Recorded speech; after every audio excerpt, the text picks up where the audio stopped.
dans cet épisode, nous allons parler de ce côté mystérieux des Chinois, de comment acheter des statuettes traditionnelles chinoises en ligne, et de comment remercier en chinois, et on va parler encore des cadeaux en Chine, c'est une éternelle bonne question ça, donc on va en reparler, c'est vraiment très très intéressant.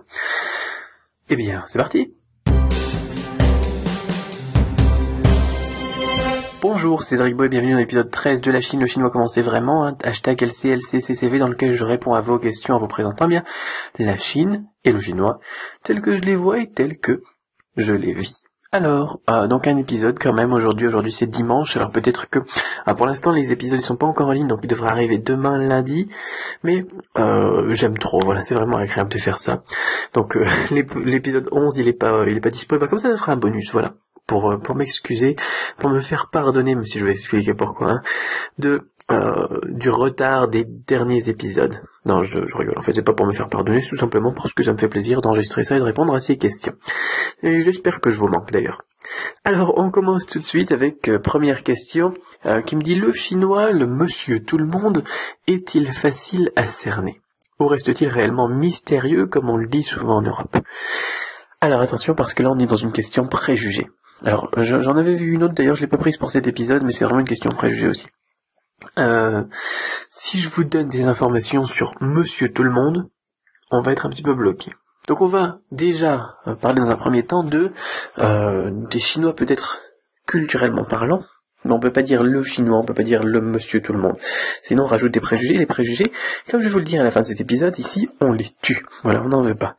Donc, bien évidemment, il y a une part de mystère, et on pourrait dire plutôt que de dire le chinois est mystérieux, et là on est dans le cliché complètement, on pourrait dire que culturellement parlant, effectivement, la plupart des Chinois, voilà, comme ça on tourne mieux les mots, parce que c'est vraiment important de faire comme ça, est peut-être plus difficile à cerner, oui, mais une fois que... C'est comme quand on parle d'amitié avec les Chinois. Un ami chinois, c'est vraiment un ami. C'est plus difficile, on a moins d'amis, comme on les entend au sens occidental du terme, mais quand on a un ami chinois, ça, c'est un vrai ami. Voilà, c'est quelqu'un qui est prêt à se donner du mal, à se sacrifier, entre guillemets, pour nous. Voilà, ça devient un frère, quoi. Ça devient vraiment quelque chose de différent de ce que l'on pourrait penser de l'amitié en France. Disons qu'un ami, souvent, comme on l'entend en France, au final, c'est souvent un copain, quoi. Voilà, c'est juste quelqu'un comme ça, c'est sympa d'être avec lui, etc. Mais un ami, un vrai ami, en Chine, là, c'est tout à fait différent. Donc oui, peut-être qu'ils sont plus difficiles à cerner. Après, on reste aussi dans l'idée des cercles. Je vous avais parlé du livre de Jérôme Berny, que je vous recommande vraiment, Réussir en Chine grâce au cercle d'amis, qui est pas mal du tout. Mais une fois qu'on est rentré dans le cercle, qu'on s'est lié avec cette personne, qu'on est lié l'un à l'autre, vraiment, là, c'est tout à fait différent. Donc on a peut-être, oui, cette part de mystère, cette part de difficile à cerner, mais une fois qu'on a compris ça, une fois qu'on l'a passé, qu'on a réussi à vaincre, à briser cette barrière, alors là par contre on est face à quelque chose de totalement différent. Voilà. Je pense que je peux répondre de cette manière parce qu'après la question elle est pas très précise, il n'y a pas un point précis. Est-ce que quelqu'un est mystérieux? Ouais, c'est un petit peu difficile à répondre là-dessus. Mais je pense qu'il y a ce point-là, oui, effectivement, qu'il faut prendre en compte, et ce résultat-là, surtout, qui est vraiment impressionnant. Deuxième question. Où peut-on trouver une paire de chiens faux en bronze de 30 cm avec un bon rapport qualité-prix? Donc faux, F-O, avec un accent circonflexe, sur le O. Donc avec un bon rapport qualité-prix, j'en ai trouvé sur un site, sur AliExpress, mais, voilà, la question elle se termine comme ça. Mais, point de suspension. Alors, déjà, c'est très très intéressant parce que vous vous intéressez à quelque chose, à un objet culturel chinois qui est intéressant. Les paires de lions devant les restaurants, les paires de chiens faux à l'intérieur des restaurants, dans les maisons, etc. C'est quelque chose qui est bon. Il y a une valeur décorative très intéressante et aussi symbolique. C'est un souvenir qui est souvent acheté d'ailleurs par les étrangers ou importé ou vendu dans les boutiques de cadeaux et dans les trucs un peu kitsch, mais bon. Ça reste quelque chose de pas mal. Moi je suis plus sur des choses un petit peu plus spéciales comme par exemple un pixiu. Je sais pas si vous en avez déjà vu, enfin vous en avez peut-être déjà vu si vous êtes venu en Chine mais vous saviez pas ce que c'était. Un animal traditionnel un petit peu différent et pas du tout connu du coup en Occident. Je préfère ce genre de choses. Après, moi, c'est parce que bien j'ai eu l'occasion d'approfondir, bien évidemment, toutes ces choses-là ici en Chine. Et quand on débute en connaissance de la Chine, quand on fait un premier voyage, etc., les premières choses qui marquent, c'est effectivement les lions et les chiens faux. Alors, bon, pour répondre à la question, plutôt que de vous raconter ma vie, eh bien, si on veut un bon rapport qualité-prix, AliExpress, c'est pas mal du tout, en fait. AliExpress, c'est pas mal du tout. Et l'avantage d'AliExpress, ou Alibaba, un échantillon sur Alibaba, les deux sont liés, les deux sites, c'est que on aura un bon rapport qualité-prix et qu'en plus, donc sur AliExpress, ils parlent anglais. Voilà, donc, et sur Alibaba aussi. Donc ça, c'est vraiment le gros avantage. Après, si tu parles chinois, tu peux aller sur Taobao. Taobao, c'est un petit peu l'eBay chinois. Ça s'écrit Taobao, qui veut dire donc chasse au trésor, pardon. Et si tu parles chinois, ça peut être quelque chose de totalement, j'ai envie de dire révolutionnaire, parce que tu pourras trouver des objets qui sont présents parfois sur Alibaba ou AliExpress à un prix parfois inférieur. Alors parfois le prix est égal, au final les revendeurs qui revendent aux étrangers et aux Chinois, ils font des prix identiques, mais parfois pour les étrangers, ils leur font un prix plus cher. Donc là sur Taobao on peut trouver, déjà dans tous les cas on peut trouver plus de références, et donc parfois on peut retrouver aussi des prix plus abordables. Mais dans une règle générale, vraiment AliExpress, donc AliExpress comme express, .com, AliExpress.com, ça reste un bon site pour importer des objets en petite quantité, en provenance de Chine. D'ailleurs, si ça vous intéresse, tout ça, AliExpress, Alibaba, vous pouvez donc vous renseigner sur tout ce que je propose sur le blog acheterenchine.com, acheter-en-chine.com, qui est consacré à tout ça, aux achats en petite et grande quantité, et à l'import de grosses et petites quantités, donc de Chine à France. Et je donne plein de conseils aussi pour pas se faire arnaquer, notamment sur AliExpress et Alibaba. Taobao, donc là ça intéressera plus seulement les gens qui font du chinois. Voilà, donc je pense que ça répond à la question. AliExpress, ça reste pas mal.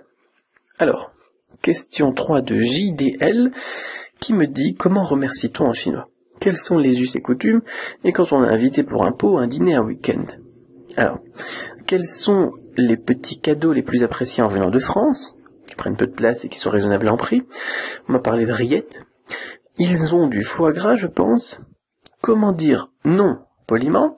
Je sais que c'est un mot inutilisable. Pour l'instant, c'est tout ce qui me vient à l'esprit. Pouvez-vous me rappeler dans quelle ville vous habitez, qu'on fasse connaissance? C'est une longue question, ça.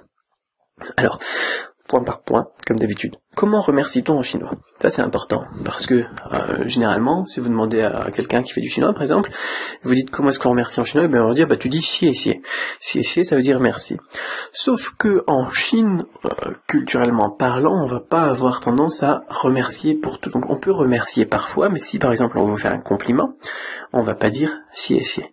On va être modeste, et on va, entre guillemets, refuser le compliment, ou bien alors, répondre de manière très modeste. Par exemple, si je vous dis, ah oui, c'est vrai que toi, ton chinois, il est vraiment génial, je vais dire merci. Si je dis merci, ça veut dire que j'accepte le compliment. Même si c'est vrai, je sais que mon chinois, il est génial. Même si c'est vrai. Par contre, je vais dire, oui, tu exagères, ou bien alors, tu en fais trop, ou bien alors, n'importe quoi, mon chinois, il est pas génial. Voilà comment est-ce qu'on va accepter le compliment, voilà comment est-ce qu'on va remercier, on va montrer qu'on a vu. Le but, ça va être en fait de montrer qu'on a reçu le compliment, mais de le réfuter légèrement. Bien évidemment, pas trop fort non plus, on va pas dire, mais qu'est-ce que tu racontes, je suis complètement nul en chinois, je suis une grosse bouse, moi. Je connais des gens comme ça en France qui sont, quand tu leur dis, ah ouais, c'est pas mal ton truc, là, ou bien alors, tu t'as bien réussi, ça. Ils disent, ah non, je suis trop nul, je suis trop raté, et tout.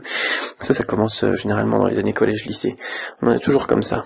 Oh, j'ai eu que 19 sur 20, je suis trop nul, j'ai trop raté, de toute façon, enfin bon, voilà. ça fait des souvenirs, tiens.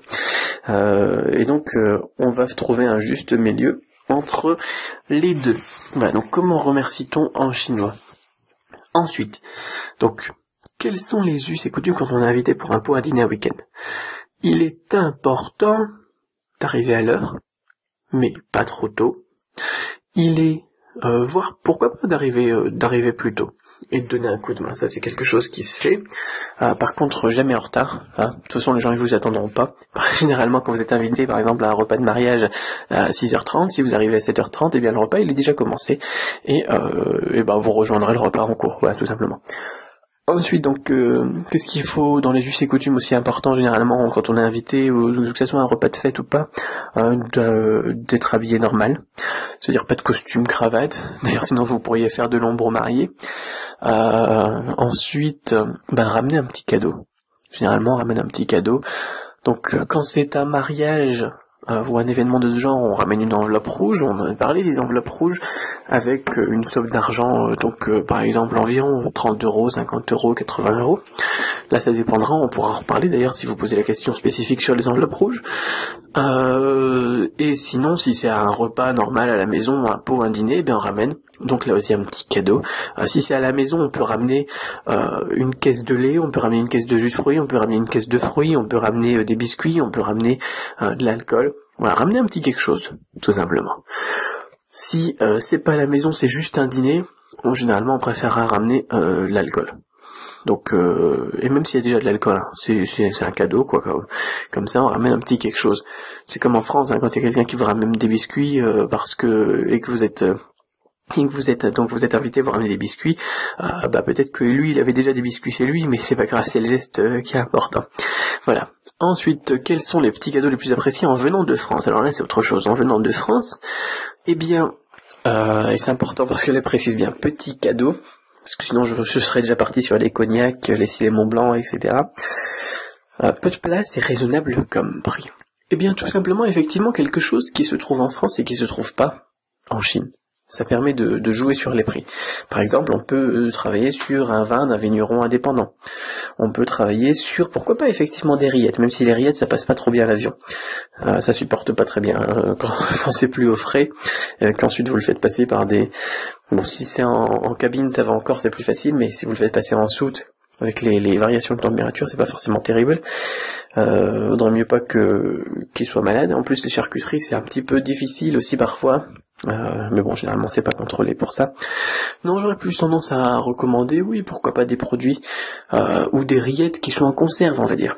Pas des rillettes fraîches.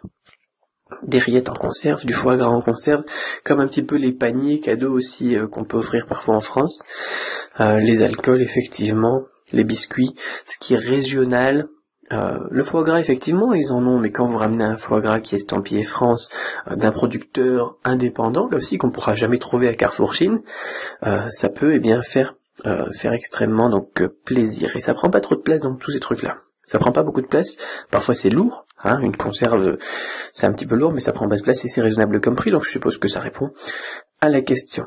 Réfléchissez bien, gardez ça en tête, quelque chose qui peut avoir une certaine valeur sociale, on va dire, donc quelque chose qui se mange et qui est relativement, on va dire, qualitatif, ou quelque chose qui est de l'artisanat local de votre région, de votre ville, et qui reste spécial, qui est vraiment spécial et qu'on trouvera jamais en Chine. Ça permet donc de casser, on va dire, l'idée du prix. Alors, ensuite, comment dire non poliment? Alors le terme non effectivement n'existe pas, mais on pourrait dire j'en veux pas, par exemple, si on veut pas de quelque chose. Je sais que c'est un mot inutilisable, me dit JDL. Alors, on va essayer de pas trop dire non. Le but, ça va être de pas faire perdre la face à notre interlocuteur. Parfois, il vaut mieux dire oui et pas le faire plutôt que de dire non. Et après, parfois, il n'y a pas besoin de dire non aussi. Si vous êtes à table et qu'on vous propose de manger quelque chose, si vous n'avez pas de conditions particulières qui vous empêchent de manger cette chose, comme des allergies ou une condition religieuse ou n'importe quoi, forcez-vous tout simplement, hein. Voilà. Ensuite, si par exemple on vous invite quelque part et que vous pouvez pas y aller, là, soit vous expliquez tout simplement que vous pourrez pas y aller, soit vous dites oui et la veille ou le jour même vous dites que vous avez un empêchement. Vaut mieux pas dire non, je pourrais pas y aller parce que j'aurais telle chose de prévu ce jour-là. Là, ça pourrait être peut-être oui effectivement mal vu en disant au final c'est pas important pour lui cet événement ou blablabla, je sais pas quoi. Ensuite, à quoi on pourrait dire non? Un cadeau ou à quelque chose, vaut mieux l'accepter. Vaut mieux l'accepter et remercier et puis donner de la face. Ouais, on va essayer de pas dire non de toute façon en règle générale. Parce que, ou bien alors, de toute façon, il faut essayer de voir ce qui est derrière votre nom. Le nom, c'est quelque chose de tout à fait abstrait, quoi. Si on dit non à un nom bête et méchant, brut, ça peut choquer. Ça peut choquer parce qu'on comprend pas les tenants et les aboutissants qu'il y a derrière. Donc donnez toujours une raison, expliquez si vous voulez être poli et pas choquer donc les personnes. C'est mieux. C'est mieux de donner à l'autre les outils de vous comprendre plutôt que de dire non tout simplement. Non, peu importe le degré de politesse dans votre non, si vous donnez pas les éléments à la personne de vous comprendre, eh bien effectivement ça peut être interprété. Mais c'est pareil en France. Parfois il y a des gens qui disent non ou bien qui refusent quelque chose et sans expliquer pourquoi. Et alors du coup, eh bien les autres personnes, celles qui avaient demandé la chose dans un premier temps, elles vont aller imaginer, il y a des gens, ils imaginent des trucs, c'est terrible. Ils vont partir dans tous les sens à imaginer mais pourquoi est-ce qu'il veut pas de ça, pourquoi est-ce qu'il a pensé ça, et puis essayer de comprendre. Alors que derrière, parfois c'est une raison toute bête. Comme une allergie par exemple, comme quelque chose comme ça, comme par exemple j'ai l'enterrement de ma grand-mère au final la semaine prochaine. Donc plutôt que de dire non, eh bien dites-le pas l'indicatif, dites tout simplement la semaine prochaine j'ai l'enterrement de ma grand-mère quoi. Et là au moins la personne a les outils pour comprendre. Et le non, eh bien il est créé tout seul. Au final on n'a pas dit non, mais c'est très clair. C'est beaucoup plus clair. Tandis que si vous essayez de dire non ou bien non de manière très polie, ben elle va se dire mais quel con celui-là. Et non seulement vous avez votre grand-mère qui est morte, c'est un exemple encore un peu morbide, mais en plus, eh ben vous allez perdre des amis, donc c'est pas très gai comme truc. Voilà. Alors, je pense avoir répondu à tout ça. Alors oui, il y avait une dernière question qui me disait pouvez-vous me rappeler dans quelle ville vous habitez qu'on fasse connaissance? Eh bien actuellement, je n'habite pas dans une ville précise parce que je voyage énormément. Je vais me poser donc là actuellement donc dans la région nord de la France-Belgique. Si vous y passez, eh bien n'hésitez pas. Si vous êtes dans le coin, on va dire dans le triangle Lille, Calais, Bruxelles où j'étais. Là j'étais, j'ai pas arrêté de bouger. Là j'étais entre Lille, Saint-Omer, Calais, Dunkerque, Bruxelles. Là je vais passer à La Panne, mais pour le plaisir. Enfin bon, je suis dans ce coin-là, on va dire pour l'instant. Donc plus en Chine. La question elle était posée probablement quand j'étais en Chine. Voilà. Alors, ma petite question pour vous, eh bien, c'est parlez-moi, tiens, vous, des cadeaux que vous offririez ou que vous offrez à vos amis chinois. Et question bonus. Tiens, laissez-moi ça dans les commentaires sur YouTube. Vraiment important de commenter sur YouTube, réagir sur YouTube. Essayez de pas réagir sur les blogs ou sur Facebook ou bien tout ça parce que c'est un petit peu difficile pour moi de tout suivre. Tandis que si vous envoyez sur YouTube, et ben là par contre je vérifie systématiquement, et le système d'ailleurs est plus clair pour moi, retrouver les commentaires. Et donc question bonus, bien sur Mao.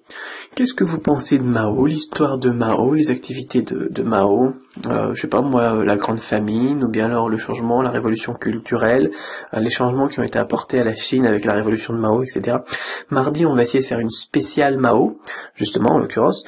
Je vais essayer de faire des émissions, on va dire des épisodes un peu spéciaux une fois par semaine. Donc là, ça sera le sujet de mardi. Donc dites-moi si vous avez des questions ou des réactions ou des idées donc sur ce fameux Mao Zedong, premier président de la République populaire de Chine, en l'an 1949. Alors, voilà. Je crois que c'est ça. D'ailleurs, on va parler des autres... ce sera ma question de demain, tiens, sur les sujets des émissions spéciales. Allez, on se retrouve demain, donc dans l'épisode 14 de demain, lundi. J'espère que vous recevrez l'épisode le lundi. Normalement, ça va commencer à arriver, là, ça se débloque. Les épisodes. Allez, à très vite. Et puis, ah oui, n'oubliez pas, gardez l'esprit ouvert, et ensemble, on tue les préjugés.